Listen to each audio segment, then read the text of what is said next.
नमस्ते दोस्तों। स्वागत है आपका हिंदी नॉवल स्टोरी एक्सप्लेनर में, जहां हर कहानी एक नई दुनिया का दरवाज़ा खोलती है। यहां आपको सिस्टम, रोमांस और मैजिक जैसी अलग अलग तरह की कहानियां मिलेंगी जो आपको एक जादुई और रोमांचक सफ़र पर ले जाएंगी। तो आइए इस अद्भुत सफ़र में आगे बढ़ते हैं। अध्याय 192। निर्माण पूरा हुए। न्यू ऑर्कस के निर्माण का समय आखिरकार पूरा हो गया था। सभी इमारतें और संरचनाएं आखिरकार पूरी हो चुकी थीं, बस सजावट और फिनिशर का काम बाकी था। न्यू ऑर्कस के स्थानीय लोगों के पास अब एक जगह थी जिसे वे अपना घर कह सकते थे। वे खुद को बेहद भाग्यशाली मानते थे क्योंकि उनकी जीवन की गुणवत्ता क्वींस क्षेत्र के शाही और अरबपतियों से भी बेहतर थी। आखिरकार न्यू ऑर्कस को नेशन ऑफ रिबॉर्न के मानकों के अनुसार बनाया गया था, जिसमें सभी उपयोगी सुविधाएं और वास्तुकला थी। इतना ही नहीं, रेलवे प्रणाली का निर्माण भी पूरा हो चुका था, जो आधिकारिक तौर पर क्वींस क्षेत्र को किंग्स क्षेत्र से जोड़ता था। बेशक, अगर कोई इस रेल प्रणाली से गुजरना चाहता है तो उसे उचित मूल्य पर रघुनाथ डॉम में टोलवे का लाभ उठाना होगा। इसका अर्थ ये था कि न्यू ऑर्कस में रहने वाले प्रीतम अंततः एक ही दिन की यात्रा करके अपने राष्ट्र में वापस लौट सकते थे, और इसके विपरीत भी। इस कनेक्शन के स्थापित होने से उत्पादों का प्रवाह बहुत आसान हो गया। किंग्स क्षेत्र के सभी सामान न्यू ऑर्कस के स्थानीय लोगों को आसानी से उपलब्ध हो गए, और उम्मीद है कि भविष्य में क्वींस क्षेत्र के बाकी लोग भी इस वाणिज्य केंद्र से इन उत्पादों का लाभ उठाएंगे। ध्रुव ने इंजीनियरों और निर्माण श्रमिकों को उनकी कड़ी मेहनत के लिए धन्यवाद दिया और उन्हें छुट्टी की पेशकश की, लेकिन उन्होंने मना कर दिया। चिंता मत करो बॉस, आपने जिस गोल्डन रोड परियोजना की कल्पना की है उसे शुरू करने के लिए हमारे पास अभी भी बहुत ऊर्जा है, सैटायर इंजीनियर ने कहा। उसके बाकी साथियों ने भी उसकी बातों से सहमति जताई। अब जब न्यू ऑर्कस की बुनियादी बातें पूरी हो चुकी थीं, तो ध्रुव के लिए क्वींस क्षेत्र में अपना उद्यम शुरू करने का समय आ गया था। ऐसा करने के लिए उसे गोल्डन रोड का पुनर्निर्माण करना था, जो सभी क्षेत्रों को सड़कों के एक परस्पर जुड़े हुए मार्ग में जोड़ता था। माई वर्चुअल लाइब्रेरी एम्पायर पर नवीनतम कहानियां पढ़ें। ये काफ़ी बड़ा काम था, इसलिए इसे जल्द से जल्द शुरू करना बेहतर होगा। आखिरकार इंजीनियरों को यह सुनिश्चित करना था कि सड़कें भूकंपरोधी हों, क्योंकि इस जगह पर प्राकृतिक आपदाएं आने की संभावना बहुत ज़्यादा है। ठीक है, तो फिर काम पर लग जाओ, ध्रुव ने क्षितिज की ओर जाने वाली बड़ी सड़क की ओर देखते हुए कहा। अभी यह सड़क रोटी के टुकड़े की तरह दो हिस्सों में बंटी हुई है, लेकिन जल्द ही यह प्रसिद्ध गोल्डन रोड बन जाएगी, जो चौड़ी और समतल होगी और जिस पर सभी तरह के व्यापारी और व्यवसाय बस सकेंगे। जब ध्रुव इंजीनियरों के काम की देखरेख कर रहा था तो उसने अचानक क्षितिज पर कुछ अपनी ओर आते देखा। अपनी उन्नत दृष्टि से ध्रुव ने घोड़ा गाड़ियों का एक विशाल कारवां देखा, जिनकी संख्या कुल मिलाकर लगभग 10 थी। और यदि वह उनके शरीर पर प्रकाश तत्व के चिन्हों पर ध्यान केंद्रित करता तो वह पहचान लेता कि उनमें से कुछ फेरी वाले थे जो क्वींस क्षेत्र में चॉकलेट बेचने गए थे। ऐसा लग रहा था कि व्यापार अच्छा चल रहा है, क्योंकि वे इतनी जल्दी वापस आकर अपना सामान फिर से भरवा रहे थे। इतना ही नहीं, उनके साथ कुछ और मेहमान भी थे। वह उनमें से कुछ को न्यू ऑर्कस की नई बनी इमारतों को देखकर आश्चर्यचकित भी देख सकता था। उनके चेहरे पर आश्चर्य पूरी तरह से दिखाई दे रहा था। ये किसी ऐसे व्यक्ति का चेहरा था जो गलत साबित हुआ था, जिसका मतलब था कि उन्होंने शायद चॉकलेट व्यापारियों की बातों को अतिशयोक्ति के अलावा कुछ नहीं समझा था। लेकिन नव ऑर्कस को स्वयं नवीनीकृत होते देखना आंखें खोलने वाला अनुभव था। ध्रुव निर्माणाधीन गोल्डन रोड के प्रवेश द्वार पर तब तक इंतजार करता रहा जब तक व्यापारियों का कारवां द्वार पर नहीं पहुंच गया। सर ध्रुव, आपसे दोबारा मिलकर अच्छा लगा। अनुभवी फेरीवाला गाड़ी से बाहर आया और ध्रुव का प्यार से अभिवादन किया। वे कैसे न करते, ध्रुव के उत्पादों की वजह से उनकी तिजोरियां सोने के सिक्कों से भरी हुई थीं। मुझे आशा है कि आपके स्टॉक की आपूर्ति पुनः हो जाएगी। हाँ, हमारे कुछ दोस्त भी हैं जो खुद चॉकलेट व्यापारी बनना चाहते हैं। अन्य व्यापारियों ने ध्रुव को झुककर अभिवादन किया। उनकी आंखों में स्पष्ट रूप से अविश्वास था, क्योंकि वे ध्रुव की युवावस्था को देख रहे थे। एक एक करके उन्होंने अपना परिचय दिया और चॉकलेट व्यापारी बनने की अनुमति मांगी। चलो अंदर बात करते हैं, उन्होंने उन्हें न्यू ऑर्कस में आमंत्रित करते हुए कहा। व्यापारियों का पूरा कारवां ध्रुव के पीछे पीछे अंदर चला गया। अनुभवी फेरीवाले ने ध्रुव को पकड़ लिया और उनके बीच खड़े एक युवा व्यक्ति की ओर इशारा किया। ओह सर ध्रुव, मुझे उम्मीद है कि आप बुरा नहीं मानेंगे, लेकिन हम अपने साथ अंगोरा शहर से एक पत्रकार को भी लाए हैं। ध्रुव ने उस युवक की ओर देखा और उसकी आंखों में चमक देखी। उसने एक छोटी सी नोटबुक और एक पेंसिल पकड़ी हुई थी। जैसे ही उसका सदमा और विस्मय कम हुआ, वह जो कुछ भी देख रहा था उसे लिखने के लिए तैयार था। वह पत्रकार के पास गया। वाह, ओह हाय, पत्रकार ने आवेगपूर्ण ढंग से कहा। नमस्कार, मेरा नाम जिग्नेश है और मैं एक महत्वाकांक्षी पत्रकार हूं जो ऐसे शोधपत्र लिखना चाहता हूं जो पूरी दुनिया में पढ़े जाएं। ध्रुव ने अपना हाथ बढ़ाया, जिसे जिग्नेश ने अजीब तरीके से हिलाया। अनुभवी फेरी वाले ने उन्हें बताया कि उनकी मुलाकात जिग्नेश से कैसे हुई। आप पत्रकार हैं, दिलचस्प है। एक पत्रकार हमारी रिबॉन कंपनी के बारे में क्या जानना चाहेगा। जिग्नेश की घबराहट दूर हुई और उसने ध्रुव की ओर पूरी गंभीरता से देखा। बेशक, ये सच्चाई का पता लगाने के लिए है। रिबॉन कंपनी के बारे में ऐसी कहानियां सुनना बहुत ही अतिशयोक्तिपूर्ण था। ध्रुव ने हंसते हुए कहा, तो तुमने सारी अफवाहों पर यकीन कर लिया। जिग्नेश ने न्यू ऑकस के इर्द गिर्द नजर डाली और इसकी उन्नत तकनीक की झलक देखी। बस इस एक नज़र से ही उसे पता चल गया कि वह सही रास्ते पर है। कोई भी अन्य पत्रकार ऐसा नहीं करेगा। लेकिन मुझे लग रहा है कि मैं किसी बड़ी चीज़ पर काम कर रहा हूँ, इसलिए कृपया मुझे रिबॉन कंपनी को अपनी आंखों से देखने दें। जिग्नेश ने ध्रुव की ओर 90 डिग्री के कोण पर झुकते हुए कहा, और आप उस जानकारी का क्या करेंगे? जिग्नेश सीधा खड़ा हो गया। मैं इसके बारे में लिखना चाहता हूँ, सर। बिना किसी प्रचार के आपकी कंपनी क्वींस क्षेत्र में अपना प्रभाव नहीं फैला पाएगी। लेकिन यदि मैं एक व्यवसाय के रूप में आपके सभी कारनामों और उपलब्धियों के बारे में लिख सकता हूं, तो मुझे पूरा यकीन है कि आप किसी दिन प्रतिष्ठित गोल्डन 500 में शामिल हो सकते हैं। अध्याय 193। जिग्नेश का आश्चर्य। ध्रुव उन अंतिम शब्दों से आश्चर्यचकित हो गया। गोल्डन 500, विस्तार से बताइए। जिग्नेश ने ध्रुव को समझाया कि दुनिया भर में कंपनियों के बीच रैंकिंग होती है। ये रैंकिंग दुनिया भर के प्रतिष्ठित पत्रकारों और समाचार पत्रों द्वारा संकलित की गई थी और यह किसी कंपनी की संपत्ति और प्रभाव पर आधारित थी। इस समय दुनिया में शीर्ष एक पर कोई और नहीं बल्कि वैंडरबिल्ट बिजनेस है, सर। लेकिन मैं जानता हूं कि ज्यादातर कंपनियों के लिए नंबर 1 स्थान को गिराना एक असंभव सपना है। इसलिए शीर्ष 500 स्थान पर पहुंचना ही अपने आप में एक अद्भुत उपलब्धि है। ध्रुव ने इस रैंकिंग के बारे में पहले कभी नहीं सुना था, शायद इसलिए क्योंकि उसके माता पिता ने उससे वैंडरबिल्ट व्यवसाय के बारे में ज्यादा बात नहीं की थी। उन्होंने उसे बताया कि वे दुनिया के सबसे धनी परिवार हैं और यही काफी है। हालांकि ध्रुव ने कभी किसी और को ये बात नहीं बताई, लेकिन उसके मन में एक दिन अपने दादा के कारोबार को पीछे छोड़ने के बारे में कुछ विचार थे। और जिस तरह से उसकी कंपनी बढ़ रही थी, उसे लगता था कि भविष्य में ऐसा होने की बहुत संभावना है। जिग्नेश, हमारी रैंकिंग क्या है? ध्रुव ने सीधे पूछा। ध्रुव द्वारा ये प्रश्न पूछे जाने पर जूनियर अखबार पत्रकार को थोड़ा असहज महसूस हुआ। हालांकि वह सच बताना चाहता था, लेकिन वह युवा मास्टर को नाराज नहीं करना चाहता था। वह न्यू ऑकस से बाहर नहीं निकलना चाहता था। बस मुझे बताओ, मैं नाराज नहीं होऊंगा, जिग्नेश ने अपना गला साफ करते हुए कहा। अनरैंक्ड। लेकिन चॉकलेट उत्पादों के बारे में मैंने जो देखा, उसके अनुसार आपके पास शीर्ष 500 में जगह बनाने का बहुत अच्छा मौका है। ये बहुत संभव है। ध्रुव ने सिर हिलाया। वह जरा भी परेशान नहीं दिख रहा था। और आपके विचार से रैंक में ऊपर चढ़ने के लिए हमें क्या सुधार करने की आवश्यकता है? जिग्नेश ने अपना हाथ उठाया और उंगलियां गिनने लगा। सबसे पहले आपको अपने बैनर के नीचे बहुत अधिक धन रखना होगा। बेशक, ये गोल्डन 500 का सबसे महत्वपूर्ण पहलू है, लेकिन यह एकमात्र ऐसी चीज नहीं है जो मायने रखती है। दूसरा, आपको ज्यादा क्षेत्र की जरूरत है। क्षेत्र के बिना आपके पास संचालन का कोई आधार नहीं होगा। आपको अपने उत्पादों को विकसित करने के लिए कहीं और की जरूरत होगी। मुझे लगता है कि आपको न्यू ऑकस से आगे भी विस्तार करने की जरूरत है। ये जगह बहुत छोटी है। और तीसरा, आपको सुरक्षा की आवश्यकता है। आपको अपने क्षेत्र की रक्षा के लिए लोगों की आवश्यकता है। दुनिया की वर्तमान स्थिति में यह उतना महत्वपूर्ण नहीं है, लेकिन दुनिया में हमेशा दुर्घटनाएं, आपदाएं और दुर्भाग्यपूर्ण व्यवहार होते रहते हैं। इसलिए ये सबसे अच्छा होगा कि आपके पास अपने धन और अपने क्षेत्र की रक्षा के लिए लोग हों। ध्रुव ने जिग्नेश की सूची सुनी और सिर हिला दिया। उसके विचार चिंतित रिपोर्टर के लिए बिल्कुल अज्ञात थे। मैंने तुम्हें नाराज तो नहीं किया, है न? ध्रुव ने युवक की चिंता को नजरअंदाज कर दिया। बिल्कुल नहीं। असल में मुझे तुम्हारा शुक्रिया अदा करना चाहिए। मैंने कुछ अच्छा सीखा है। तो क्यों न हम न्यू ऑकस की अपनी यात्रा जारी रखें?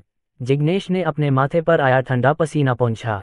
उसे लगा कि ध्रुव नाराज होगा कि उसने उसकी कंपनी का मूल्यांकन ज्यादा नहीं किया। अधिकांश व्यवसाय मालिक इस बात से परेशान होंगे कि उन्हें सूची में ऊपर स्थान नहीं दिया गया, लेकिन ऐसा प्रतीत हुआ कि ध्रुव अलग थे और उन्हें ऐसी रैंकिंग की परवाह नहीं थी। और इस प्रकार ध्रुव ने न्यू ऑकस में सभी का मार्गदर्शन करना शुरू कर दिया। उन्होंने सबसे पहले उन्हें चॉकलेट फैक्ट्री और कुकी बेकरी दिखाए। ये काफी फैल चुका था। अब प्रीतम बैथ के साथ मिलकर पूरे ऑपरेशन का मुख्य नेता बनकर काम कर रहा था। माई वर्चुअल लाइब्रेरी एम्पायर पर और अधिक कहानियों का अनुभव करें। फैक्ट्री में कुशल उत्पादन देखकर सभी लोग दंग रह गए। ये पहली बार था जब उन्होंने कन्वेयर बेल्ट और विशाल औद्योगिक आकार के मिक्सर और टब को एक समय में बहुत बड़े बैचों के साथ काम करते देखा। वे सभी देख रहे थे कि एक साथ सैकड़ों कुकीज बड़ी सी ओवन में पकाई जा रही थीं। एक बार जब ये बन गया तो कुकीज़ को एक स्टोरेज डिब्बे में डाल दिया गया, जहां कर्मचारी उन्हें इकट्ठा करके पैक कर रहे थे। क्या ऐसा किसी भी तरह संभव नहीं है? बेशक, ये पहली बार था कि क्वींस क्षेत्र के किसी भी स्थानीय निवासी ने अपने जीवन में बिजली को काम करते देखा। ध्रुव ने बेपरवाही से समझाया, वह ऊर्जा रघुनाथ डॉम के पास नई स्टीम फैक्ट्री से आती है। ओह हाँ, तुम लोग मेरे साथ नए रेलवे स्टेशन पर क्यों नहीं आते? मैं तुम्हें रघुनाथ डॉम के साथ साथ नेशन ऑफ रिबॉर्न भी दिखाऊंगा। अब जिग्नेश और व्यापारी इन अद्भुत आविष्कारों को देखकर दंग और अचंभित रह गए, इतने आश्चर्यचकित कि वे कुछ और कह भी नहीं पाए। जब ध्रुव ने उन्हें रेलवे स्टेशन तक पहुंचाया तो सभी के मुंह खुले रह गए। वे ट्रेन में चढ़ते समय बोल नहीं पाए। वे आश्चर्य से चिल्ला भी नहीं पाए क्योंकि ट्रेन ने अपना इंजन चालू करते हुए रघुनाथ धाम की ओर अपनी यात्रा शुरू कर दी थी। हालांकि कई घंटे बीत गए, लेकिन स्थानीय लोग अभी भी इतने स्तब्ध थे कि वे इतने कम समय में जो कुछ भी देख चुके थे उसे समझ नहीं पा रहे थे। हर बार जब ध्रुव उन्हें कुछ बताता तो उन्हें जो कुछ भी दिखाई देता उसे समझने में कुछ और घंटे लग जाते। ये चक्र रेलवे के पूरे सफर में चलता रहा, जिससे जिग्नेश और व्यापारी अचंभित रह गए। जब वे रेलवे स्टेशन पर कुछ देर के लिए रुके तो जिग्नेश की आंखें लगभग बाहर निकल आईं जब उन्होंने रघुनाथ डॉम के कुख्यात ज्वालामुखी को नजदीक से देखा। लेकिन इससे पहले कि वह इस विशाल दृश्य पर अपनी अविश्वास व्यक्त कर पाता, जिसे क्वींस क्षेत्र में किसी ने पहले कभी नहीं देखा था, उसने देखा कि बौनों का वास्तविक राजा ध्रुव के पास आया और उसे ऐसे अभिवादन किया जैसे वे आजीवन मित्र हों। जिग्नेश ने तब देखा कि ध्रुव ने अपने दोस्त को पौराणिक दमिश्क स्टील के बराबर के एक क्रेट के बदले में बियर नामक पेय पदार्थ का एक पूरा क्रेट दिया। यह उस नौसिखिए पत्रकार के लिए एक बुखार भरे सपने जैसा था। वह हर चीज को लेकर इतना हैरान था कि वह अपनी नोटबुक में कुछ भी लिखना भूल गया।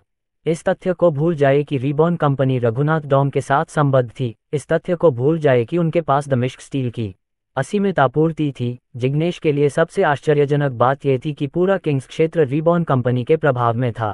अध्याय 194 किंग्स क्षेत्र का दौरा। उसने जहां भी देखा उसे हर गली के हर कोने में रिबॉर्न कंपनी के लोगों के अलावा कुछ नहीं दिखा। उसे खास तौर पर रघुनाथ डॉम में ऐसा देखने की उम्मीद नहीं थी, जो इंसानों के प्रति अपने तिरस्कार के लिए बदनाम है। फिर भी अब वे उस आदमी का नाम दिखा रहे थे जिसने ये सब संभव बनाया, ध्रुव। और जैसे जैसे वे अपनी यात्रा आगे बढ़ाते गए, जिग्नेश और व्यापारी राजा के क्षेत्र और रेलवे प्रणाली से जुड़े अन्य क्षेत्रों में पहुंच गए। ये स्पष्ट था कि किंग्स क्षेत्र में रेलवे प्रणाली का निर्माण अभी अभी पूरा हुआ था, जिसका प्रमाण उन लोगों के आश्चर्य और उत्सुकता भरे भावों से मिलता है जिनके माध्यम से ट्रेन गुजरी।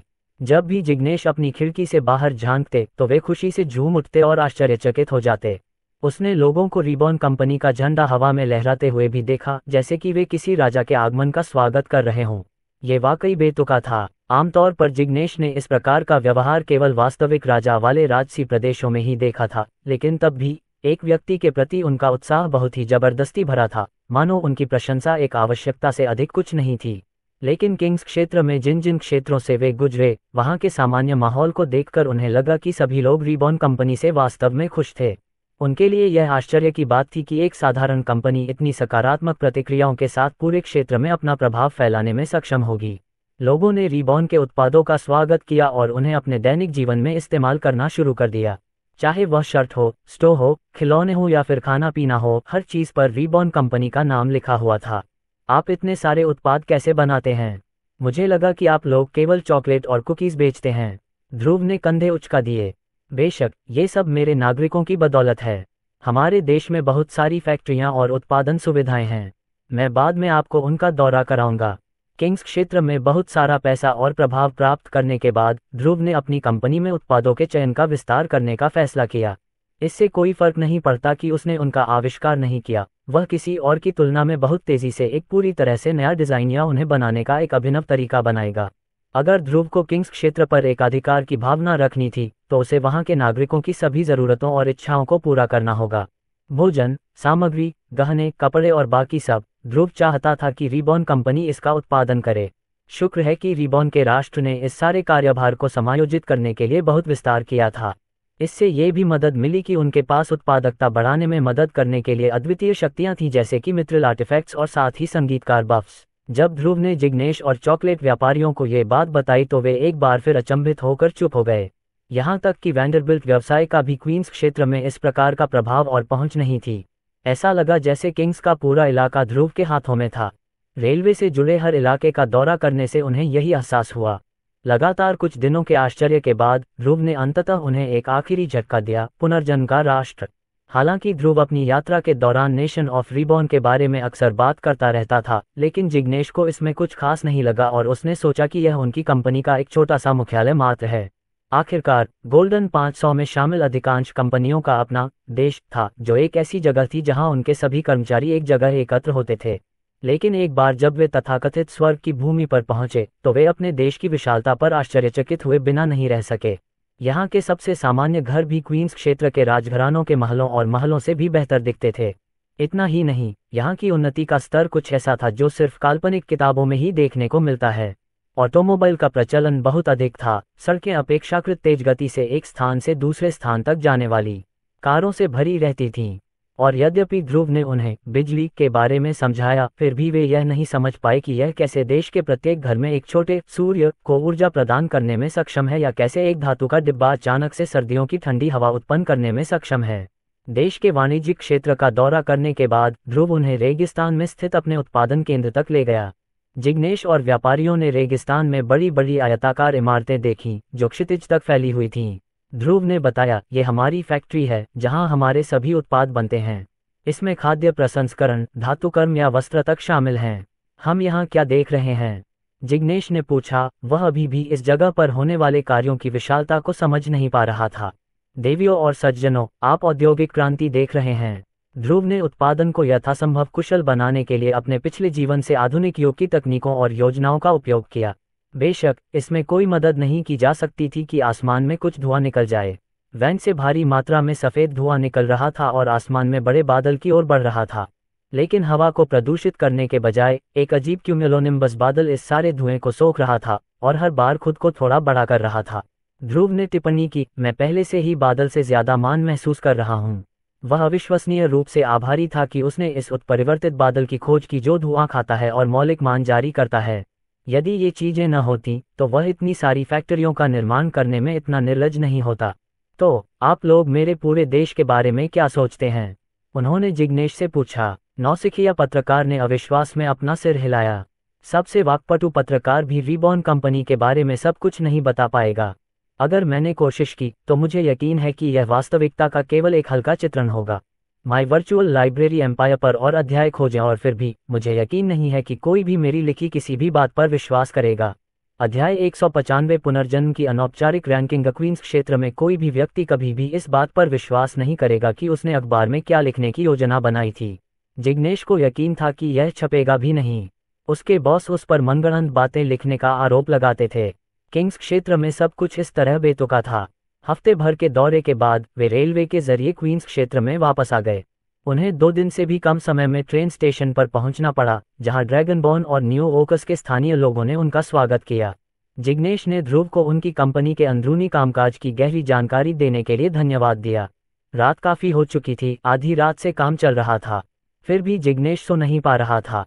वह अपने बिस्तर से उठकर डेस्क पर गया और अपनी नोटबुक के खाली पृष्ठ को घूरते हुए रिबॉर्न कंपनी के बारे में अपने विचारों को आत्मसात करने की कोशिश करने लगा। सबसे पहले उनके बारे में उनकी पिछली धारणाएं बहुत गलत थीं। उन्हें लगा कि वे एक नई कंपनी है जिसकी शुरुआत न्यू ऑकस में हुई थी। जैसा कि बाद में पता चला, ये सिर्फ उनका विस्तार था। वे किंग्स क्षेत्र में पहले से ही अच्छी तरह से स्थापित थे। यहाँ तक कि अच्छी तरह से स्थापित शब्द भी कमतर लग रहा था। वे किंग्स क्षेत्र पर शासन करते थे, यह अधिक उपयुक्त शब्द था। जबकि गोल्डन 500 क्वींस क्षेत्र में एक दूसरे से मात्र 1 इंच की जमीन पर कब्जा करने के लिए एक दूसरे के खिलाफ लड़ रहे थे, रिबॉर्न कंपनी ने बिना किसी को पता चले तुरंत ही पूरे क्षेत्र पर नियंत्रण कर लिया।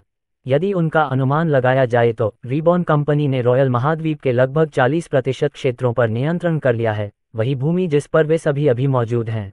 यह एक अभूतपूर्व मात्रा में क्षेत्र था, ऐसा कुछ जो वैंडरबिल्ट व्यवसाय अपने चरम पर भी नहीं कर पाया था। निश्चित रूप से उनके पास पूरी दुनिया में क्षेत्र थे, लेकिन उन्होंने रॉयल कॉन्टिनेंट में इतने बड़े क्षेत्र पर कभी नियंत्रण नहीं किया था। रिबॉर्न तक कोई भी कंपनी ऐसा करने में सक्षम नहीं थी। केवल इस तथ्य से ही जिग्नेश को यकीन हो गया कि रिबॉर्न कंपनी पहले से ही गोल्डन 500 के शीर्ष 250 में शामिल थी, और यह सिर्फ उनका क्षेत्र था। जिग्नेश को उनकी संपत्ति और वित्तीय ताकत का अंदाजा भी नहीं था, लेकिन किंग्सब्रिज और किंग्स क्षेत्र के लगभग 99% क्षेत्रों में रिबॉर्न उत्पादों की लोकप्रियता को देखते हुए उन्हें यकीन था कि वे अरबों डॉलर में सोने के सिक्के कमा रहे थे। उनके उत्पादन की दर पर विचार करना सचमुच एक डरावना तथ्य था, लेकिन ये रिबॉर्न की असली ताकत नहीं थी। यह उनका त्वरित प्रेषण और वितरण था। माई वर्चुअल लाइब्रेरी एम्पायर से नई कहानियों का आनंद लें। गोल्डन 500 में बहुत सी कंपनियां थीं जो कम समय में ढेर सारे उत्पाद बना सकती थीं, लेकिन वे सभी इस तथ्य से सीमित थीं कि वे अपने उत्पादों को केवल गाड़ियों या फेरी वालों के माध्यम से ही वितरित कर सकती थीं। क्वींस क्षेत्र में उनकी पूरी उत्पाद श्रृंखला फैलने में महीनों लग गए। महाद्वीप के बाहर अपने उत्पादों को फैलाने में उन्हें सालों लग गए, लेकिन रीबॉर्न कंपनी मात्र कुछ दिन या कुछ घंटे। उनकी कंक्रीट सड़कें और ऑटोमोबाइल पहले से ही सबसे धनी कंपनियों द्वारा उपयोग किए जाने वाले बेहतरीन वाहनों की तुलना में काफ़ी बेहतर थे, लेकिन रेलगाड़ियों और रेलवे की तुलना में कारें भी कुछ नहीं थीं। एक यात्रा में वे जितनी मात्रा में उत्पाद भेज सकते थे वह सचमुच आश्चर्यजनक था। उदाहरण के लिए, भारी धातुओं को संभालने वाली एक पारंपरिक कंपनी को 1 टन लोहे को एक स्थान से दूसरे स्थान तक पहुंचाने के लिए 5 अंतरालों में फैली लगभग 50 गाड़ियां लेनी पड़ती थीं। कुल मिलाकर स्थान की दूरी के आधार पर यात्रा में लगभग 2 महीने या उससे अधिक समय लगता था। इसका मतलब ये था कि धातु कंपनी को इस शिपमेंट को मार्गदर्शन करने के लिए एक संपूर्ण कारवां अनुरक्षक को किराए पर लेना होगा, जिसके लिए बड़ी राशि खर्च करनी होगी।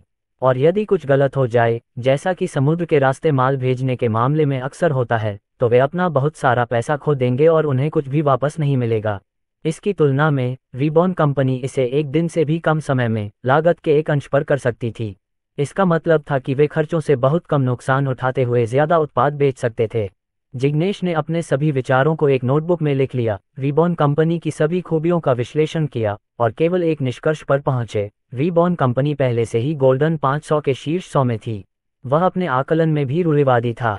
अगर वह ईमानदार होता तो वे सूची में और भी ऊपर होते, लेकिन अभी तक उन्हें 1000% यकीन था कि रीबॉर्न कंपनी की अनौपचारिक रैंकिंग 100 थी। हालांकि आधिकारिक तौर पर वे क्वींस क्षेत्र की सभी उभरती हुई कंपनियों की तरह ही बिना रैंक वाली थीं। उन्हें धीरे धीरे ये साबित करना होगा कि वे शीर्ष 100 स्थान के हकदार हैं। बस एक आखिरी बात है, जिग्नेश ने खुद से कहा। सुरक्षा के मामले पर अंगोरा शहर के स्थानीय निवासी के रूप में उन्हें शारीरिक शक्ति के बारे में बहुत कुछ पता था। आखिरकार उनके शहर में शीर्ष स्तर के जादूगर और योद्धा दोनों ही थे। ये सब शहर में मैजिक टॉवर और नाइटली कोर्ट की बदौलत था, जो हर साल अद्भुत प्रतिभाओं को बढ़ावा देता था। स्नातक होने के बाद उन्हें आमतौर पर सुरक्षा की जरूरत वाली कंपनियों और व्यवसायों द्वारा भर्ती किया जाता था।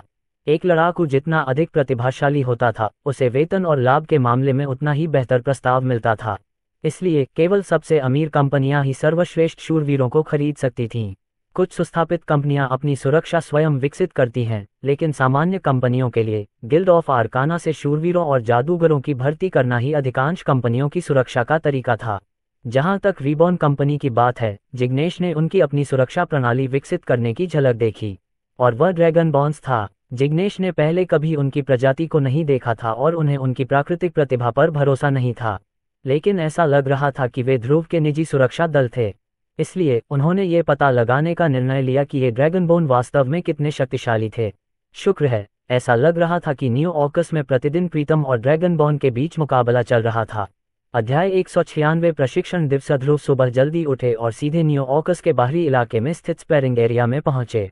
जब वे बैरक में उतरे तो वहां पहले से ही पसीना आ रहा था, जो लकड़ी के प्रशिक्षण हथियारों से भरे हुए थे। जैसा कि अपेक्षित था, शर्वनी सुबह उठने वालों में से एक थी। उसके तरकश में केवल 5 तीर बचे थे और बाकी सभी निशाने पर थे। वह कभी चूकी नहीं, एक भी नहीं। ध्रुव उसके पास गया और अपना धनुष बाण उठाया। उसे इस हथियार से निशाना लगाने का बहुत सीमित अनुभव था, लेकिन उसके पास आधुनिक युग के सभी पेशेवर तीरंदाजों का संयुक्त ज्ञान और विशेषज्ञता थी, और यह सब श्रेया 3O की बदौलत था। सीधे आपके मस्तिष्क में डाउनलोड हो रहा है। क्रिटिकल आई कौशल को सक्रिय करना। अचानक उसकी मुद्रा सीधी हो गई, धनुष पर उसकी पकड़ मजबूत हो गई और उसकी नज़र निशाने के ठीक ऊपर नीचे हो गई, जिसने हवा और शॉट की दूरी के बीच संतुलन बनाए रखा। प्रहार तीर सीधे निशाने पर लगा। शर्वनी ने ध्रुव के लिए ताली बजाई और उसे शानदार निशाने के लिए बधाई दी, लेकिन उसने लगातार 5 बार तीर चलाया, जो ध्रुव के तीर को भेदता हुआ 1000 टुकड़ों में बिखर गया। शर्वानी ने ध्रुव की ओर एक शरारती मुस्कान बिखेरी। मैं बस अपनी नौकरी सुरक्षित करने की कोशिश कर रही हूँ, भगवान ध्रुव। वह जानती थी कि ध्रुव बिना किसी की मदद के भी अपनी रक्षा कर सकता है, लेकिन अगर उसके साथ ड्रैगनबॉन जैसा कोई निवारक हो तो वह ज्यादा सुरक्षित रहेगा। ध्रुव ने कंधे उचका दिए और हार मान ली। उसे अपनी लड़ाई के हुनर को निखारने की कोई इच्छा नहीं थी, इसलिए उसने ये काम पेशेवरों पर छोड़ दिया। जैसे जैसे समय बीतता गया, ज्यादा से ज्यादा लोग इस स्पैरिंग सेशन में शामिल होते गए। आन्या ने अपने रैपियर से कुछ हल्के फुल्के पोज किए, जिससे उसकी तरफ देखने वाला हर कोई हैरान रह गया। लेकिन ध्रुव की तरह, भले ही वह खुद की रक्षा करने में पूरी तरह सक्षम थी, लेकिन वह इसे एग्नेस और उसके अनुरक्षकों पर छोड़ना चाहती थी। इस तरह वह एक राजनयिक के रूप में अपने काम पर ध्यान केंद्रित कर सकती थी। अंततः अन्य ड्रैगनबोन प्रकट हुए, जिनमें से अंतिम था वीर, जो सूर्य के अपने चरम पर पहुंचने के बावजूद अभी भी जम्हाई ले रहा था। ध्रुव हमेशा की तरह आन्या और भूरा के साथ किनारे पर बैठा था। उन्होंने अपना समय अपने पिछले जीवन को याद करते हुए बिताया और बताया कि वे उस दुनिया के कुछ पहलुओं को कितना याद करते हैं। तुम पर अभी भी मुझे आइसक्रीम देने का कर्ज है, आन्या ने कहा। मैं कोशिश कर रहा हूँ, उसने उसे खुश करने की कोशिश करते हुए जवाब दिया। मुझे अभी तक कोई वैनिला नहीं मिला है। बताओ, क्या तुम्हें नहीं पता कि मैं इसे क्वींस क्षेत्र में कहाँ खरीद सकता हूँ, है न? आन्या ने उसे चिढ़ाते हुए देखा। ये हमारा समझौता नहीं है, मिस्टर। मैं आपको अपना व्यवसाय आगे बढ़ाने का एक तरीका बताती हूँ। आप मुझे आइसक्रीम दीजिए। वहाँ एक सीमा है जिसे पार नहीं किया जा सकता। कुछ देर रुकने के बाद आन्या ने पुनः ध्रुव का सामना किया। माई वर्चुअल लाइब्रेरी एम्पायर के साथ आपकी यात्रा जारी है। इस बारे में बात करते हुए आपने मुझसे कहा था कि आपको भौतिक कलाओं के बड़े संग्रह वाली जगह की जरूरत है न? जिग्नेश से बात करने के बाद मुझे याद आया कि अंगोरा शहर में एक नाइटली कोर्ट था। मैं वहाँ कुछ उच्च श्रेणी के शूरवीरों को जानता हूँ जो आपको उनके स्क्रॉल तक पहुँच प्रदान कर सकते हैं। ध्रुव को ये जानकर बहुत खुशी हुई। वह स्वर्गीय शूरवीरों के आदेश से परिचित नहीं था, इसलिए उसे उनके साथ दोस्ताना बातचीत करने में परेशानी होती, जिससे वे उसके लिए अपने दरवाजे खोल सकते थे। लेकिन शुक्र है कि उनका एक राजनयिक मित्र था। वहाँ मैजिक टॉवर से भी मेरे कुछ संबंध हैं। क्या तुम्हें मेरी मदद की जरूरत होगी? ध्रुव ने अपना सिर हिलाया। सेबेरस ने मुझे पहले ही अपने टावर मास्टर से मिलवा दिया है। रहस्यवादी कलाओं में विलक्षण प्रतिभा होना बहुत अच्छा होगा, आन्या ने टिप्पणी की। आप ही बोलने वाली हैं, मिस हेवनली नाइट प्रशिक्षु। एग्नेस के साथ अभ्यास करने के लिए जाने से पहले आन्या ने उसे जीप दिखाए। ध्रुव धूप में लेटा हुआ था, तभी एक बड़ी छाया उसकी आंखों पर पड़ गई और उसका दृश्य अवरुद्ध हो गया। उसने ऊपर देखा और देखा कि ऑक्स एक नम्र भाव के साथ उसके पास आ रहे हैं। सर मानव, हम भी लड़ाई में भाग लेना चाहेंगे। चाहे आप किसी भी चीज की तैयारी कर रहे हो, हम आपकी सुरक्षा के लिए समर्पित हैं। उसके सामने लगभग 16 ऑर्क्स थे, जो ऑक्यूपाइन और ओर्केनाइन जनजाति के बीच समान रूप से वितरित थे। जब ध्रुव ने पहले 2 विद्रोहियों को अपने मित्रों और परिवारों को दूसरे जनजाति के प्रति अपनी दुश्मनी छोड़ने के लिए राजी कर लिया, तो क्रांति के लिए लोगों की संख्या बढ़ती गई। आप पूछ रहे हैं कि यह कौन सी क्रांति थी? यह कोई और नहीं बल्कि एक गुप्त आंदोलन था जिसका उद्देश्य ऑर्क्स को अपने सरदार और अपने कबीले की अवज्ञा करने के लिए राजी करना था, ताकि दोनों कबीलों के बीच एकता स्थापित हो सके। दिनों के साथ उनकी संख्या लगातार बढ़ती गई। बेशक ध्रुव इस तथ्य से इनकार नहीं कर रहा था कि मानद रिबोनियन बनने के लाभ उनके निर्णय में बिल्कुल भी कारक नहीं थे, लेकिन ये स्पष्ट था कि ऑक्स अपने हाथों में चॉकलेट बार लेकर एक साथ काम करने के लिए अधिक इच्छुक थे। क्या आप हमारे अभ्यास सत्र में शामिल होना चाहते हैं? ऐसा लग रहा था कि ऑक गलत धारणा में थे। उन्हें लगा कि ध्रुव युद्ध करने जा रहा है या कुछ और, खासकर न्यू ऑकस में चल रहे मौजूदा युद्ध सत्र के कारण। लेकिन सच तो यह है कि ध्रुव चाहते थे कि ड्रैगनबोन अपने पूरे दिन कुछ न कुछ करते रहें। वे अपने साथी प्रीतम को कड़ी मेहनत करते हुए देखकर काफी उदास हो जाते हैं, जबकि वे कुछ नहीं कर रहे थे क्योंकि उनके कौशल निर्माण के लिए उपयुक्त नहीं थे। ठीक है, अगर तुम मुकाबले में शामिल होना चाहते हो तो मैं तुम्हें नहीं रोकूंगा। ध्रुव के निर्णय की सराहना करते हुए ऑक्स ने अपनी जांघों पर थपथपाया और अपनी कलमों को बजाया। वे जल्दी से एग्नेस के पास भागे, जो ड्रैगनबॉर्न को आज के लिए उनके वर्तमान प्रशिक्षण कार्यक्रम के बारे में निर्देश दे रही थी। ध्रुव ने ऑक्स को एग्नेस के पास आते देखा, जो एक पल के लिए रुकी और उनकी ताकत का आंकलन किया। उसने संतुष्टि में सिर हिलाया और फिर उन्हें उनके संबंधित स्पैरिंग पार्टनर दिए। उन्हें इस बात में काफी दिलचस्पी थी कि ऑर्क्स किस प्रकार लड़ते हैं, विशेषकर 2 जनजातियों के बीच लड़ने की शैली में अंतर के कारण। और आश्चर्यजनक रूप से ऑक्स को मोंटगोमेरी एस्कॉर्ट्स के कुलीन सदस्यों में से एक के खिलाफ खड़ा किया गया था। तब ध्रुव को याद आया कि ऑक्स मूल रूप से युद्ध के मैदान पर अपने प्रभुत्व पर गर्व करने वाली जाति थी, न कि केवल अपने अजीबोगरीब अनुष्ठानों पर। अध्याय 197 भूकंप प्रेरित्व हमेशा से इस धारणा के तहत था कि ऑक्स की सबसे बड़ी ताकत उनकी अनोखी अनुष्ठान प्रतिध्वनि थी, जो काफी तेज थी लेकिन ज्यादातर हानिरहित थी। इसने उसे लगभग ये भुला दिया कि ऑक्स अपने ही लीग के काफी दुर्जय योद्धा थे। आखिरकार वे गोल्डन रोड के गौरवशाली दिनों के दौरान शीर्ष एस्कॉर्ट सुरक्षा विकल्प के रूप में प्रसिद्ध थे। ध्रुव ने खुद से कहा, चलो देखते हैं कि तुम्हारे पास क्या है। उसने ऑक्स पर ध्यान केंद्रित किया। उसकी आंखें चमक उठीं, जिससे पता चला कि उसका निजी एआई सहायक भी ध्यान दे रहा था। पहले कुछ प्रहारों में ऑक्स ने अपनी प्राकृतिक प्रबल शारीरिक शक्तियों का प्रयोग करके मोंटगोमरी पक्ष के अर्धमानवों को परास्त कर दिया। ऑर्केनाइन अपने बड़े मांसपेशियों का इस्तेमाल छोटे प्रतिद्वंद्वी को परास्त करने के लिए करते थे। उनकी लड़ने की शैली हमला, हमला और हमला थी। माई वर्चुअल लाइब्रेरी एम्पायर पर अधिक जानकारी प्राप्त करें। यह ऑक्यूपाइन से पूरी तरह अलग था, जो पूरी लड़ाई के दौरान रक्षात्मक मुद्रा में रहे और हमला करने के लिए सही समय का इंतजार करते रहे। उन्होंने अपने अपने साथियों के साथ चालें बदली और थोड़ा बहुत लाभ उठाया, लेकिन वे अभी भी एग्नेस द्वारा व्यक्तिगत रूप से प्रशिक्षित किए गए कुलीनों के खिलाफ लड़ रहे थे। वे बिना लड़े हार नहीं मानेंगे। अर्धमानवों ने अपने कौशल और चतुराई का उपयोग करते हुए ऑर्क से पुनः लाभ प्राप्त करने के लिए जवाबी हमला किया। इसने अंततः ऑर्क को अपने अंतर्निहित कौशल और सीखे हुए मंत्रों का उपयोग करने के लिए प्रेरित किया। ऑर्केनाइन्स ने उसकी छाती की मांसपेशियों पर थप्पड़ मारना शुरू कर दिया, जिससे एक शॉकवेव पैदा हुई जिसने उसके प्रतिद्वंद्वी को संतुलन से बाहर कर दिया। ऑक्यूपाइन्स ने एक साथ सैकड़ों क्विल्स दागे और अपने सीखे हुए मंत्रों का प्रयोग करके उन्हें अपने प्रतिद्वंद्वी पर आक्रमण करने के लिए प्रेरित किया। ध्रुव की आंखें चौड़ी हो गईं जब उसने फिजिकल आर्ट्स मंत्रों पर एक बिल्कुल नया दृष्टिकोण देखा। यह इग्नेस के अपने मेनाकोर का उपयोग करने के तरीके से बिल्कुल अलग था। जादुई सिद्धांत प्राप्त हुआ, जादुई सिद्धांत प्राप्त हुआ, जादुई सिद्धांत प्राप्त हुआ। पूरे दिन के प्रशिक्षण सत्र के दौरान ध्रुव ऑक्स से लगातार मंत्र सीखता रहा। उसे ऐसा महसूस हुआ कि उसने इतने सारे मंत्रों की नकल कर ली है कि वह किसी तरह सभी जादू के सिद्धांतों को मिलाकर उनसे कुछ नया बना सकता है।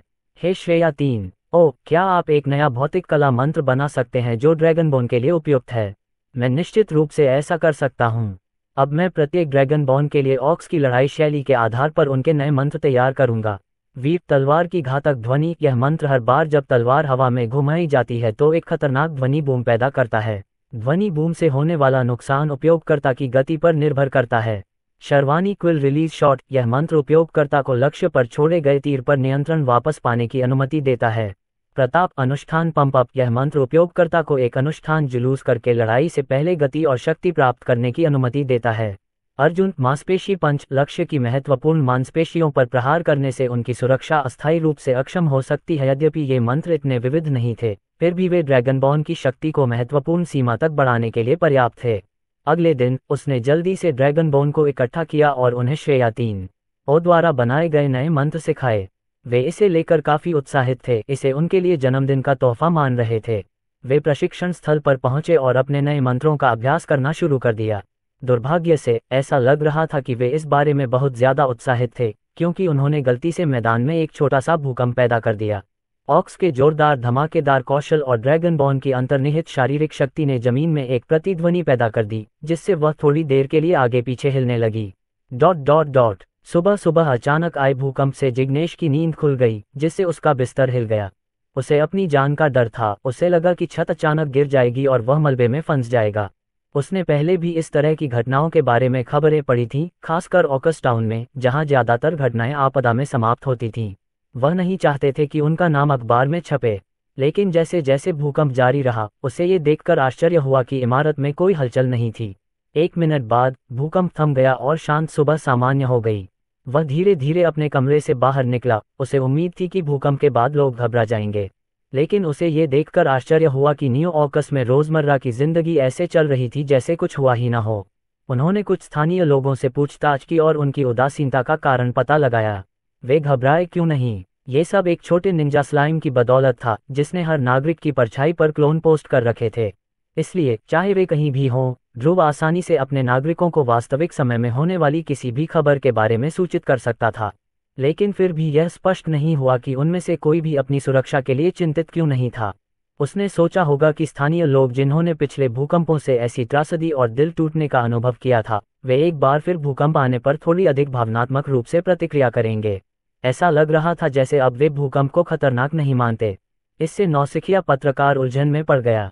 न्यू ऑकस की अविश्वसनीय संरचना के बावजूद अभी भी यह संभावना थी कि कोई आकस्मिक धंसाव हो सकता था और वे मलबे के नीचे फंस सकते थे।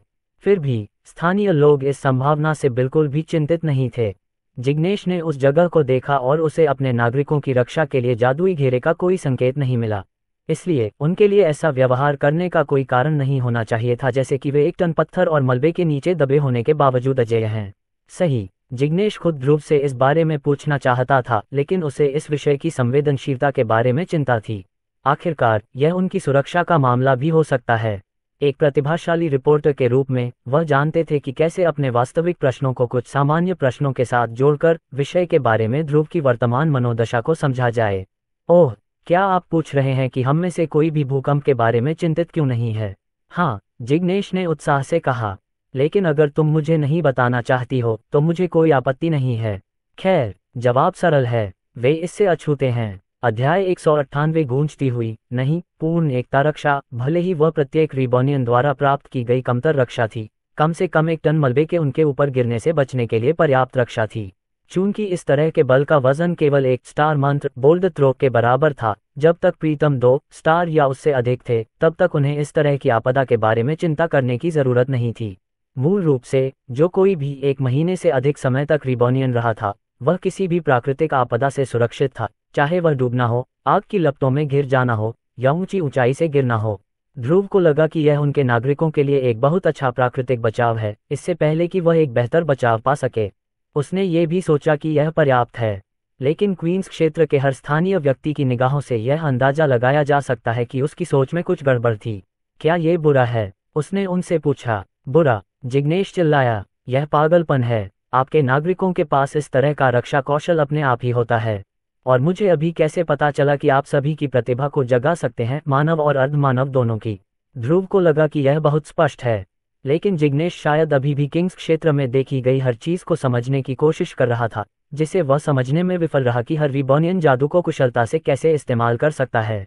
माई वर्चुअल लाइब्रेरी एम्पायर के साथ कहानियों का अनुभव करें। ध्रुव ने मासूमियत से पूछा, क्या बड़ी कंपनियों के पास भी इस तरह का बचाव नहीं होता? इसका जोरदार जवाब था, नहीं। कुछ कंपनियां या शाही क्षेत्र ऐसे हैं जिनके पास अपने बचाव और हमले के मंत्र हैं, लेकिन वे किसी भी नागरिक को नहीं दिए जाते हैं। पैसे पेड़ों पर नहीं उगते। उन्हें अपने नागरिकों को आत्मनिर्भर बनने के लिए पर्याप्त रूप से सक्षम बनाने के लिए बहुत सारे संसाधनों की आवश्यकता होती है। वे स्वयं की रक्षा के लिए हजारों लोगों को हथियारबंद करने के बजाय अपने नागरिकों की रक्षा के लिए एक छोटी सेना बनाना पसंद करेंगे। जिग्नेश की बात सुनकर ध्रुव को अपने देश की खासियत का एहसास हुआ। उसे लगा कि कोई भी सफल कंपनी वही करेगी जो उसने किया।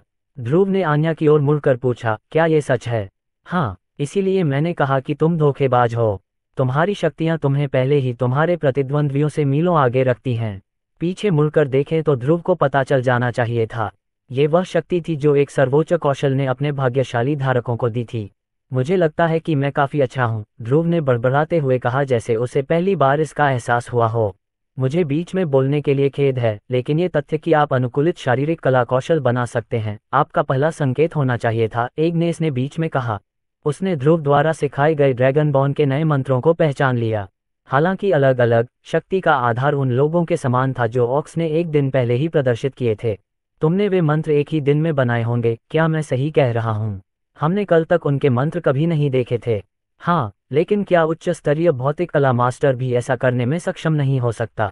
उसने पूछा, पूरी तरह से अनजान। एक बार फिर जोरदार जवाब मिला, नहीं। एग्नेस ने बताया, तकनीकी रूप से वे ऐसा कर सकते हैं, लेकिन उतनी तेजी से नहीं जितनी तेजी से आप कर सकते थे। टाइटल नाइट बनने के लिए एक शर्त यह थी कि आपको अपना खुद का फिजिकल आर्ट्स मंत्र बनाना होगा।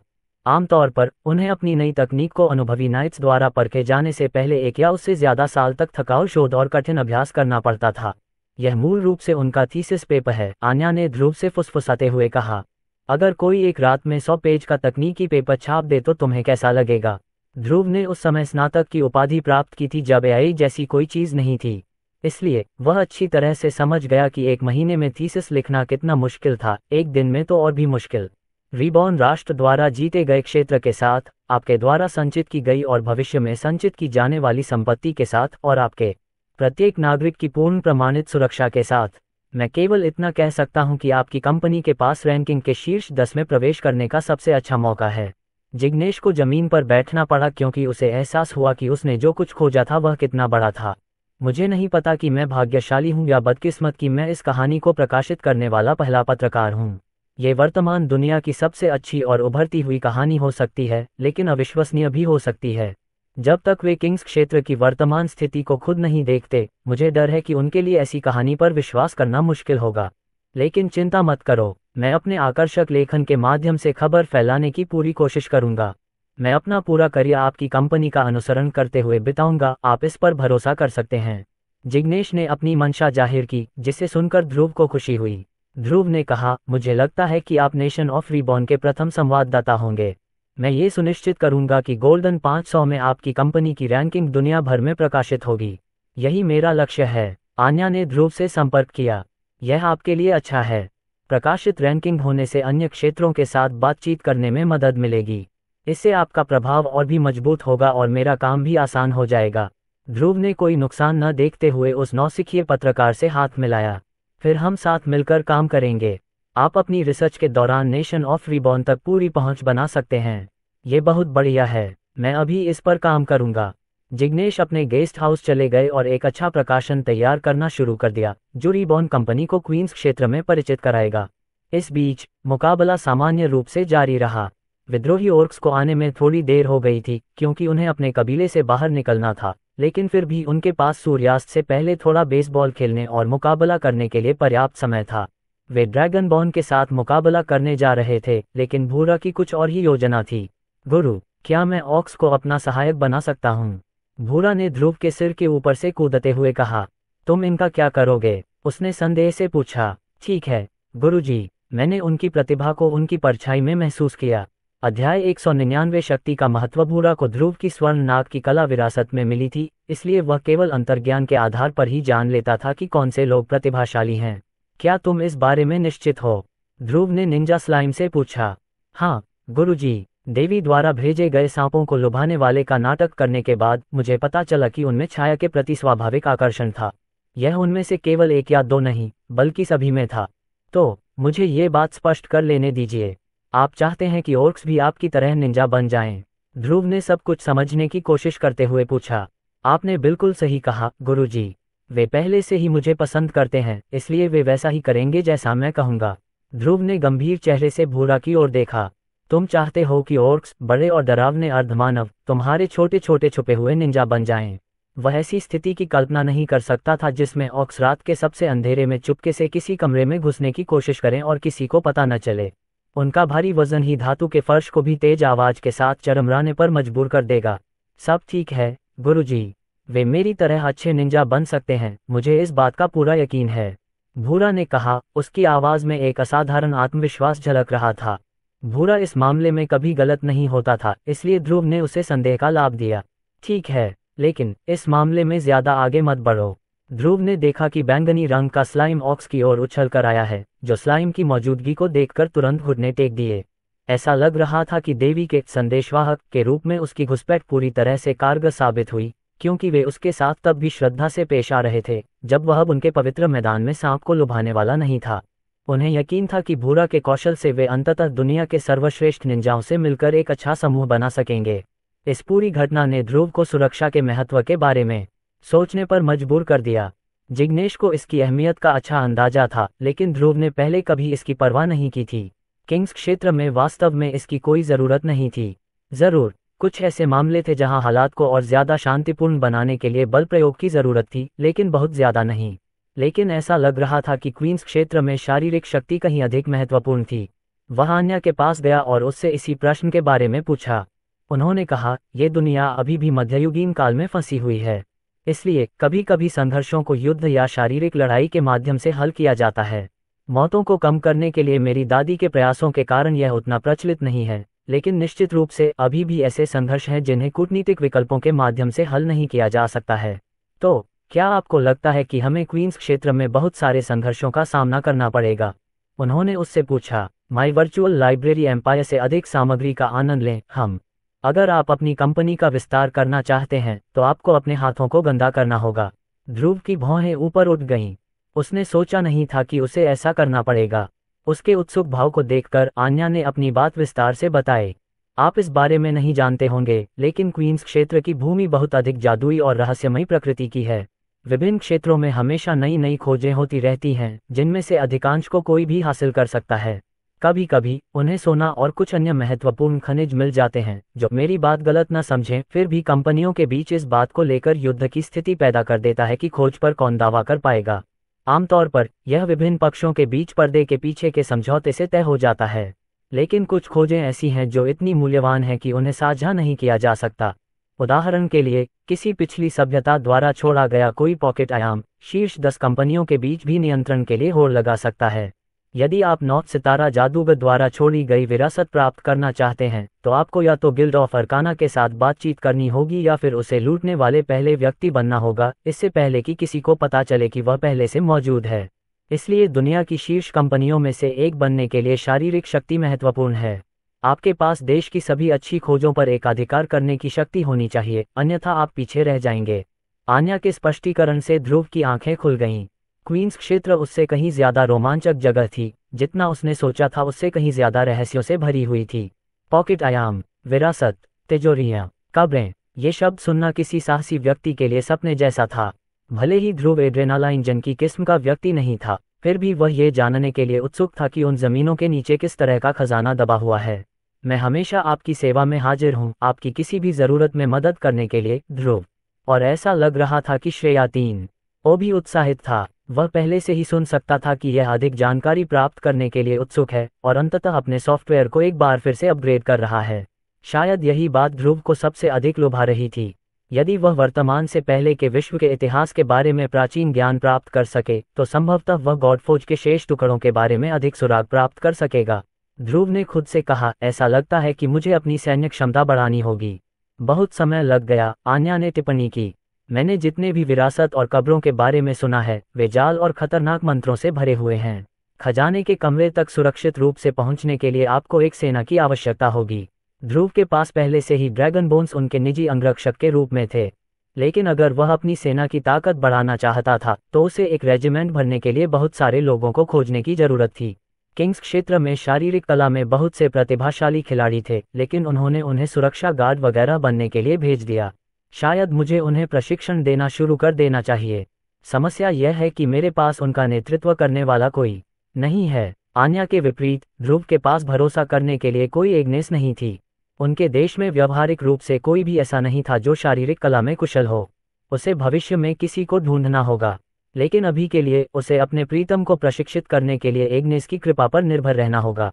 अध्याय 200 ऑक सरदारों के साथ बैठक। ध्रुव को अचानक उसकी आरामदायक नींद से शर्वनी ने जगाया, जो उसके दरवाजे पर दस्तक दे रही थी। उन्हें यह अजीब लगा क्योंकि अब तक वह स्पैरिंग मैदान में प्रशिक्षण ले रही होती। उसने दरवाज़ा खोला और उसे अंदर आने दिया। भगवान ध्रुव, मुझे ऑक सरदारों से समाचार मिला है, शर्वानी ने बताया। वे अब तीनों नेताओं, आप, ऑकेनाइन सरदार और ऑक्यूपाइन सरदार से एक ही स्थान पर मिलने का अनुरोध कर रहे हैं। ध्रुव को लगा कि अब समय आ गया है कि वे उससे मिलने का फैसला करें। वह काफी समय से इंतजार कर रहा था, लेकिन वे हमेशा किसी न किसी कारण से इसे टाल देते थे। ऐसा इसलिए नहीं था कि वे रिबॉर्न कंपनी से नफरत करते थे, अन्यथा वे उन्हें नियमित रूप से काकाओ बीन्स उपहार में नहीं देते। उसे कुछ समय बाद भूरा से पता चला कि सरदार उससे मिलने से पहले उसका पक्ष लेने की कोशिश कर रहे थे। उन्होंने सोचा कि यदि वह दूसरे के बजाय उनके कबीले को पसंद करता है तो उसके लिए उनका समर्थन करना अधिक संभव होगा और अंततः दूसरे कबीले को जंगल से बाहर निकाल देगा। बेशक ध्रुव ऐसा नहीं होने देगा। दोनों जनजातियां उसके चॉकलेट व्यवसाय में महत्वपूर्ण थीं, क्योंकि वे ही पवित्र काकाओ पेड़ों को भविष्य में आने वाले भूकंपों से बचा सकते थे जो इस क्षेत्र को नुकसान पहुंचा सकते थे। ठीक है, तारीख तय कर लो, उन्होंने शर्वानी से कहा, जो झुककर उनके कमरे से बाहर चली गई। थोड़ी देर बाद वह उसके पास वापस आए और उसे बताया कि ऑर्क्स ने आज रात जंगल के एक तटस्थ हिस्से में बैठक करने पर सहमति व्यक्त की है। उन्होंने बैठक को पूरी तरह गोपनीय रखने का अनुरोध किया। क्या मुझे उनका अनुरोध अस्वीकार कर देना चाहिए? ध्रुव ने सिर हिलाया। नहीं, यह अच्छी बात है। अगर उनके साथ उनके अपने गार्ड होंगे तो उनके बीच एक दूसरे से लड़ने की संभावना ज्यादा होगी। वह पहले से ही कल्पना कर सकता था कि अगर दोनों ऑर्क जनजातियों को अपने लोगों को लाने की अनुमति दी गई तो क्या होगा। उसने अनुमान लगाया कि यह बैठक दो सरदार जनजातियों के बीच एक चीख पुकार के अलावा और कुछ नहीं होगी। ठीक है भगवान ध्रुव, लेकिन आपकी सुरक्षा के लिए हम किसी की नज़र में आए बिना बैठक स्थल के पास तैनात रहेंगे। हम इस मामले में सर भूरा से मदद मांगेंगे। शर्वानी की आवाज़ में जिद थी। वह उसकी सुरक्षा के बारे में नहीं कहने को तैयार नहीं थी, हालांकि मीटिंग में कोई खतरा नहीं था। ऑर्क्स भले ही उग्र और शोरगुल करने वाले थे, लेकिन वे स्वभाव से हिंसक प्राणी नहीं थे। ध्रुव ने शर्वानी से बहस नहीं की और उसे योजना बनाने दिया। अब उसे बस मीटिंग की तैयारी करनी थी। उसे यह सुनिश्चित करना था कि उसके पास इतना प्रभाव हो कि सरदार अपनी जनजाति की एकता के लिए उसकी योजना से सहमत हो जाएं। कुछ घंटों बाद सूर्य अंततः क्षितिज पर अस्त हो गया और जंगल पर केवल चंद्रमा की रोशनी की एक किरण ही रह गई। यद्यपि धरती पर अंधेरा छा जाना चाहिए था, परंतु वास्तव में पेड़ों के चारों ओर मशालें रखी गई थीं, जो ध्रुव को उनके मिलने के स्थान की ओर ले गईं। मशालों की टिमटिमाती लपटें जंगल के माहौल को और भी आदिवासी एहसास दे रही थीं। ध्रुव को लगा कि वह अपनी पिछली दुनिया के उन लोकप्रिय सर्वाइवल टीवी शो में से एक में जा रहा है, जहां लोगों को वोटिंग अवधि के माध्यम से शो से बाहर निकाल दिया जाता था। उन्होंने बस यही उम्मीद जताई कि किसी भी जनजाति को इस बैठक से बाहर नहीं निकाला जाएगा। जैसे ही वह बैठक स्थल के करीब पहुंचा, उसने अपने सामने जीवन मान की दो अलग अलग आभाओं को महसूस किया। एक जलता हुआ गर्म जीवन मन था, जबकि दूसरा शांत और शांत जीवन मन था। वे दोनों अपने आप में मजबूत थे, लेकिन एक दूसरे से पूरी तरह से अलग थे। जैसे ही उन्होंने बीच में एक विशाल अलाव के साथ खुले बैठक स्थल में कदम रखा, दो ऑक सरदारों ने अंततः ध्रुव पर ध्यान दिया और ध्रुव ने उन पर ध्यान दिया। ऑक्यूपाइन सरदार अपने कबीले के दूसरे ऑक की तरह ही दिखता था, लेकिन उसके कांटे और रीढ़ बाकी सभी की तुलना में ज्यादा तीखे और ज्यादा ठोस दिखते थे। ध्रुव बता सकता था कि वे बिना किसी परेशानी के ठोस धातु को भेद सकते थे। दूसरी ओर ओरकेनाइन सरदार सामान्य ओरकेनाइन की तुलना में बहुत बड़ा और सुडौल था। उसकी गर्दन के चारों ओर का याल भी बहुत घना था और उसके भेड़िए जैसे कान पूरी तरह से सुनहरे आभूषणों से सजे हुए थे। उनके कद से ही यह स्पष्ट था कि वे अपने कबीले में सबसे शक्तिशाली ओर्क्स थे। ध्रुव के आने से पहले ही दोनों सरदार एक दूसरे को चिल्लाने के लिए तैयार दिख रहे थे, और जैसे ही ध्रुव आया, वे उसकी ओर मुड़े और उसे अपनी सबसे अच्छी मुस्कान दिखाए। आपका स्वागत है, मानव। नहीं, मैं आपका स्वागत करता हूँ। दोनों ओर्क्स की आंखों के बीच एक तेज बिजली चमकी जब वे एक दूसरे को घूर रहे थे। मैंने आप सरदारों के बीच इस बैठक का अनुरोध इसलिए किया था ताकि आप अपने मतभेदों को सुलझा सकें, न कि उन्हें फिर से भड़का सकें, ध्रुव ने घोषणा की। इस काय के साथ मेरे मतभेद सुलझा लून, ओरकेनाइन सरदार ने व्यंग्य किया। ऐसी कोई दुनिया नहीं है जहां मैं कभी ऐसा कर सकूं। देखा, वह कितना अहंकारी है, मानव। बेहतर होगा कि तुम उनके बजाय हमारे कबीले के साथ जुड़ जाओ, ओरक्यूपाइन सरदार ने जवाब दिया। जैसा कि ध्रुव को आशंका थी, दोनों सरदार अपनी प्रतिद्वंद्विता में इतने उलझे हुए थे कि बैठक एक मिनट भी नहीं चल सकी और चीख पुकार में बदल गई। माई वर्चुअल लाइब्रेरी एम्पायर पर नए अध्याय पढ़ें। क्या मुझे अपना गुप्त हथियार फेंक देना चाहिए? ध्रुव ने मन ही मन सोचा। वह उनके पैरों में चॉकलेट का टुकड़ा फेंकने ही वाला था कि अचानक ध्रुव को परछाई से फुसफुसाहट सुनाई दी। पसस, मास्टर। ध्रुव ने अपने निकटतम पेड़ की ओर देखा और देखा कि उसकी एक शाखा पर एक अजीब बैंगनी सांप लिपटा हुआ है। भूरा, तुम यहाँ क्या कर रहे हो? गुरु, मैं उनके कबीलों में कुछ दिलचस्प बातें खोजने में सफल रहा। उन्होंने इसे बहुत अच्छी तरह से छिपाया था, लेकिन मुझे लगता है कि मैं इस बात का जवाब जानता हूँ कि दोनों सरदार एक दूसरे से इतनी नफरत क्यों करते हैं। वह सांप के और करीब झुक गया और इस खेल बदलने वाली जानकारी से आश्चर्यचकित हो गया। वे सगे भाई थे जिन्होंने प्राचीन काल के एक अवशेष की रक्षा करने की शपथ ली थी, जिसके बारे में कहा जाता था कि उसमें अनकही शक्तियां हैं। उन्होंने कहा कि उनके पूर्वजों को ये बौनों से उपहार के रूप में मिला था जब तक कि उन्होंने इसे खो नहीं दिया। गुरु जी, वे मिथ्रिल के मालिक थे। अध्याय 201। वे पीढ़ी दर पीढ़ी चली आ रही एक प्राचीन अवशेष के एकमात्र रक्षक हुआ करते थे। हालांकि एक भयानक भूकंप के दौरान किसी दुर्भाग्यपूर्ण दुर्घटना के कारण इन दोनों सरदारों ने इस अवशेष पर हमेशा के लिए कब्जा खो दिया। इस नुकसान के कारण दोनों ओर्क्स एक दूसरे के कट्टर दुश्मन बन गए। ओरकेनाइन सरदार को लगा कि उसका दोस्त एक काय है जो एक महत्वपूर्ण क्षण में नहीं आ सकता, जबकि ओरक्यूपाइन सरदार को लगा कि उसका दोस्त एक मूर्ख है जिसने ओर्क्स के पूरे इतिहास में अपना सबसे कीमती खजाना खो दिया है। उन्होंने एक दूसरे को दोषी ठहराया, और एक बार जब वे अपने कबीले के सरदार बन गए तो ये घृणा और प्रतिद्वंद्विता उनके कबीले के लोगों में घुस गई और गृहयुद्ध में बदल गई जो अब उनके बीच है। जब माइकल ने फज की कहानी सुनी तो वह इस प्यारे छोटे निंजा को बिल्कुल अलग नजरिए से देखने से खुद को रोक नहीं पाया।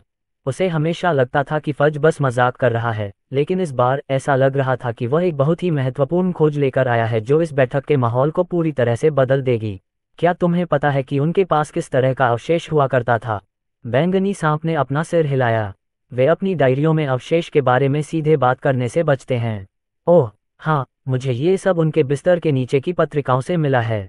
इस सारे तनाव और प्रतिद्वंद्विता के मूल कारण का पता चलने के बाद माइकल को आखिरकार पता चल गया कि उनकी समस्या को हमेशा के लिए कैसे हल किया जाए।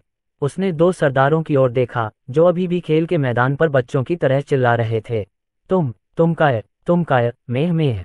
ऑक्यूपाइन सरदार ने नकल की। माइकल ने अपना हाथ ऊपर उठाया और आसपास के पृथ्वीमान को रुकने का आदेश दिया। भूरे रंग की ऊर्जा की धुंधली गेंदों ने दुनिया में उनके प्राकृतिक प्रवाह को रोक दिया। वे स्थिर हो गए थे, जिससे दो ऑक सरदारों को जो कुछ भी वे कर रहे थे उसे रोकने के लिए मजबूर होना पड़ा, और आश्चर्य हुआ कि वे अपने शरीर में पृथ्वी देवी की उपस्थिति क्यों महसूस नहीं कर पा रहे थे। क्या हो रहा है? कैसे? माइकल ने अपना गला साफ किया और दोनों सरदारों का ध्यान आकर्षित किया। मैं चाहता हूं कि तुम सब अपना रोना बंद करो और मेरी बात सुनो, माइकल ने अधिकारपूर्वक कहा। पृथ्वीमान को अपनी इच्छा के आगे झुकने दिया और केवल अपनी इच्छा के आगे। यदि दोनों सरदार उस देवी से जुड़ना चाहते हैं जिसकी वे इतनी पूजा करते हैं, तो उन्हें माइकल के कहे अनुसार करना होगा। अंत में उन्होंने लड़ना बंद कर दिया और माइकल की ओर देखा। ये पता चला कि तुम दोनों सिर्फ एक अवशेष के लिए लड़ रहे थे। और इन सरदार ने अपना सिर हिलाया। कोई भी अवशेष नहीं, ये हमारे पूर्वजों का गौरव था, एक प्रतीक जो हमने कभी पृथ्वी देवी के बैनर तले हासिल किया है। लेकिन इस कायर ऑक्यूपाइंट ने इसे दरार में गिरने दिया। मैं तुम्हें बचाने की कोशिश कर रहा था, मूर्ख।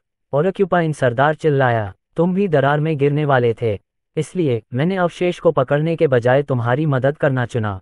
लेकिन अब मुझे पता है कि मुझे तुम्हें गिरने देना चाहिए था। तुम्हें ऐसा करना चाहिए था। हाँ, मुझे ऐसा करना चाहिए था। माइकल ने एक बार फिर दोनों सरदारों को शांत करने की कोशिश की। उपन्यासों के अध्यायों को जल्दी और उच्चतम गुणवत्ता में एक्सेस करने के लिए गूगल पर novelfire.net वेबसाइट देखें। तो यह अवशेष, क्या इसे शायद मिथ्रिल आर्टिफैक्ट कहा जाता है? दोनों सरदारों ने सिर हिलाया। हाँ, वह अवशेष एक हार था जो इसे धारण करने वाले किसी भी व्यक्ति को ताकत में महत्वपूर्ण वृद्धि देता था। इसे पहनने वाला कोई भी व्यक्ति 50 काकाओ बीन्स खाने के बराबर महसूस करता था। यह एक खजाना है जिसने हमारे कबीले को प्राचीन समय में सबसे मजबूत अर्धमानवों में से एक बनने में मदद की है। और ऑक्यूपाइंट सरदार ने विलाप किया। यही वह चीज़ थी जिसने हमें कई बार नुकसान से बचाया था, लेकिन दुर्भाग्य से हम इसे बचा नहीं पाए। अपने कीमती अवशेष के खोने का शोक मनाने के लिए ऑक्स ने कुछ समय के लिए अपनी लड़ाई रोक दी। एक दूसरे के प्रति उनकी नफरत की जड़ वास्तव में अपनी विरासत की रक्षा करने में विफल रहने के कारण खुद से नफरत थी। तो अगर आपके पास पहले से आपके अवशेष के बराबर कोई वस्तु होती, तो क्या आप एक दूसरे को माफ कर पाते? दोनों ऑक्स ने एक दूसरे को देखा, उस समय को याद करते हुए जब वे युवा ऑक्स थे। उन्हें उनकी सामूहिक शक्ति के लिए डायनामिक डुओ कहा जाता था। दोस्ती अभी भी थी, मौजूद थी, लेकिन एक दूसरे के प्रति उनकी वर्षों की नफरत के नीचे छिपी हुई थी। इस अवशेष के बराबर कोई नहीं है, ऑकेनाइन सरदार ने निराश होकर कहा। ये प्राचीन बौनों द्वारा बनाई गई एक खोई हुई कला थी। कोई भी लोहार इसे फिर कभी नहीं बना सकता। ऐसा लग रहा था कि ऑक्स इस तथ्य से अधिक निराश थे क्योंकि वे भी अपने बीच के झगड़े को खत्म करना चाहते थे। दुर्भाग्य से अवशेष को बदला नहीं जा सकता। क्या आप इस बारे में निश्चित हैं? माइकल ने कहा, जैसे ही उसने अपनी परछाई को नीचे की ओर बढ़ाया और एक आर्म ब्रेस को दिखाया। ये खास था क्योंकि माइकल ने इसे विशेष रूप से जायन के लिए अपने कस्टमाइज्ड कवच के रूप में बनवाया था ताकि उसकी पंचिंग पावर में मदद मिल सके। ओह, और साथ ही यह एक मिथ्रिल आर्टिफैक्ट था जो शक्ति से भरपूर था। दो ऑक्स सरदारों ने खुद को माइकल के हाथ में आर्म ब्रेस की ओर आकर्षित महसूस किया। उन्हें लगा जैसे उन्होंने इसे पहले भी देखा हो। जब उन्होंने वस्तु को करीब से देखा, तभी उन्हें लगा कि उनके कोर में मौजूद मैना ने तीव्र गति से प्रतिक्रिया करना शुरू कर दिया है। ऐसा लग रहा था जैसे उनके मैना कोर रेगिस्तान में भूखे मर रहे थे और अब जाकर उन्हें अपने सामने पानी का एक तालाब दिखाई दिया। अवशेष खोने का दर्द इतना बुरा था क्योंकि दोनों ऑफ जानते थे कि यह कितना शक्तिशाली था। एक बार जब उन्होंने इसे खो दिया, वे जानते थे कि वे अपनी नसों में मन के प्रवाह को उतनी शक्तिशाली रूप से महसूस नहीं कर पाएंगे जितना कि अवशेष ने पहले किया था, और तब से वे इसके लिए तरस रहे थे। लेकिन अब एक अलग वस्तु उन्हें उसी तरह की भावना दे रही थी जैसा कि वे खो चुके अवशेष से महसूस कर रहे थे। मानव, वह क्या है? सरदारों ने पूछा। यह एक मिथ्रिल कलाकृति है। मैंने इसे अपने बौने दोस्तों की मदद से खुद बनाया है। क्या आप इसे खुद परखना चाहते हैं कि यह आपके अवशेष जितना अच्छा है या नहीं? इससे पहले कि दोनों जवाब दे पाते, माइकल ने ऑक्स सरदारों को हाथ की ब्रेजेस की जोड़ी दे दी, और जैसे ही उन्होंने इसे अपने हाथों में लिया, उनकी आंखें भावनाओं से भर गईं।